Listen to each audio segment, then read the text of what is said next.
আমি কইছি না যে বাংলাদেশ নাম থাকলে জামাত যদি ক্ষমতা আসতে পারে আমি বিষ খাবো। নির্বাচনের মাঠে রাজনীতি মানেই প্রতিশ্রুতি, হুঁশিয়ারি আর কড়া বক্তব্য।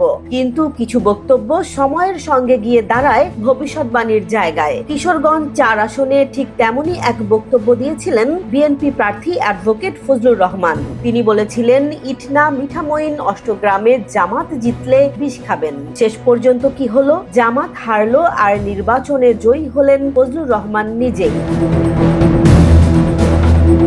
কিশোরগঞ্জ ৪ আসনে বাংলাদেশ জাতীয়তাবাদী দল বিএনপি মনোনীত প্রার্থী অ্যাডভোকেট ফজলুর রহমান বেসরকারিভাবে নির্বাচিত হয়েছেন। ভোট গণনা শেষে কেন্দ্রভিত্তিক ফলাফলে তার বিজয়ের তথ্য পাওয়া যায়। এই জয়ের পেছনে আলোচনায় ফিরে এসেছে তারই একটি আলোড়ন তোলা বক্তব্য। গত ১১ নভেম্বর ইটনা সদর ইউনিয়নের ২ নম্বর ওয়ার্ডে বিএনপি আয়োজিত এক কর্মী সমাবেশে ফজলুর রহমান ঘোষণা দিয়েছিলেন, ইটনা, মিঠামইন ও অষ্টগ্রামে জামাত নির্বাচনে জয়ী হলে এবং সরকার গঠন করলে তিনি বিষ খাবেন। সেই সমাবেশে তিনি মুক্তিযুদ্ধের পক্ষে অবস্থান তুলে ধরে জামাতকে রাজাকার আখ্যা দিয়ে বলেন, মুক্তিযুদ্ধের পক্ষে হাত তুলতে বললে মানুষ হাত তোলে, কিন্তু রাজাকারের পক্ষে কেউ হাত তোলে না। এরপরও যদি এরা জিতে যায় তাহলে তিনি বিষ খাবেন। বক্তৃতায় তিনি আরো দাবি করেন, অতীতে রাজনৈতিক সহানুভূতির কারণেই জামাত টিকে ছিল। শেখ মুজিবুর রহমান, জিয়াউর রহমান এবং খালেদা জিয়ার অবদানের কথা উল্লেখ করে তিনি বলেন, যাদের দয়ায় তারা বেঁচে ছিল এখন তাদের বিরুদ্ধেই অবস্থান নিচ্ছে জামাত।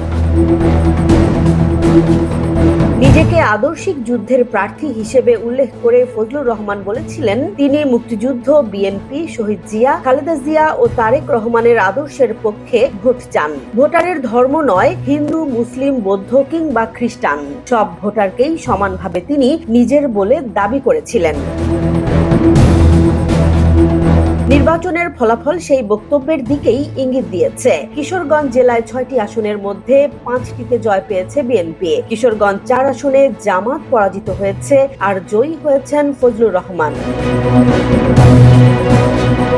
রাজনৈতিক বিশ্লেষকদের মতে এই আসনে মুক্তিযুদ্ধের চেতনা, আদর্শিক অবস্থান এবং মাঠ পর্যায়ের সংগঠিত প্রচারণাই ফলাফলে বড় ভূমিকা রেখেছে। ফজলুর রহমানের বক্তব্য ভোটারদের মধ্যে স্পষ্ট বার্তা দিয়েছে, এটি কেবল নির্বাচন নয়, আদর্শের লড়াই।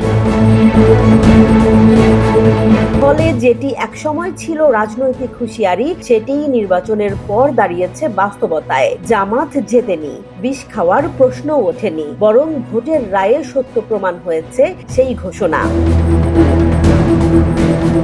কিশোরগঞ্জ ৪ আসনের ফলাফল দেখিয়ে দিল, বাংলাদেশের রাজনীতিতে কিছু বক্তব্য শুধু বক্তব্য থাকে না, সময় এলে সেগুলো হয়ে ওঠে ইতিহাসের অংশ।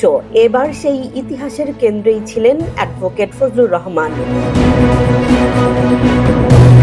জেসমিন জাহান, নিউজ ডেস্ক, জনবাণী।